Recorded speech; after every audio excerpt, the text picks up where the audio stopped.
Cost இஎம்ஐனா நம்ம வாங்குற பொருளுக்கு இன்ட்ரெஸ்டே கிடையாது அப்படின்னு நினைச்சீங்கன்னா what bro, it's very wrong bro. Yes, no cost EMI அப்படின்னு ஒன்று கிடையவே கிடையாது. இந்த 2013ல் ஆர்பிஐயே சொல்லிட்டாங்க. இந்த நோ காஸ்ட் இஎம்ஐயோட கான்செப்ட் என்னன்னு என் பர்சனல் எக்ஸ்பீரியன்ஸில் சொல்கிறேன். ரீசெண்டாக எங்கள் வீட்டுக்கு ஒரு ஏசி வாங்கலான்னு பக்கத்தில் இருந்த டீலர் கிட்ட போயிருந்தோம். அங்கே 1.5 டன் ஏசியோட ப்ரைஸ் 40,000 சொன்னாங்க. இந்த ஏசியை நீங்கள் நோ காஸ்ட் இஎம்ஐல பர்ச்சேஸ் பண்ணிக்கலாம் சார், ஜஸ்ட் 4,000 பெர் மந்த்னு 10 மந்த்ஸ்க்கு இஎம்ஐ பே பண்ணால் போதும் அப்படின்னு சொன்னாங்க. அது எப்படி ஒரு ப்ராஃபிட்டும் இல்லாமல் இன்ட்ரெஸ்ட் ஃப்ரீ இஎம்ஐல கொடுக்குறாங்கன்னு பார்த்தா, அடுத்து ஒரு பெரிய டீலர் கிட்ட அந்த ஏசியோட ப்ரைஸை செக் பண்ணேன். நீங்கள் ரெடி கேஷ் கொடுத்து வாங்குறீங்கன்னா 36,000 இந்த ஏசியை உங்களுக்கு கொடுக்குறேன்னு சொன்னாங்க. ஸோ நான் ஃபர்ஸ்ட் விசாரிச்ச ஷாப்பில் 40,000 ரூபாய்க்கு நோ காஸ்ட் இஎம்ஐல கொடுக்குறேன்னு சொன்னது சுத்தமான உருட்டு. ஆக்சுவலி 36,000 ஏசி கொடுக்குறேன்னு சொன்ன டீலரும் ஒரு ப்ராஃபிட் அமௌண்ட் வச்சு தான் அதை சொல்லியிருப்பாங்க.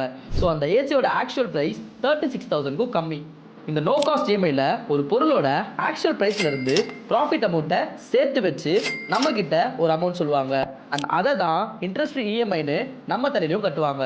எல்லாம் சரி, அப்போ இந்த அமேசான் ஃப்ளிப்கார்ட்லாம் தர நோ காஸ்ட் இஎம்ஐலாம் என்ன கான்செப்ட் ப்ரோன்னு கேட்டிங்கன்னா இந்த வீடியோக்கான பார்ட் 2ல அதை சொல்கிறேன்.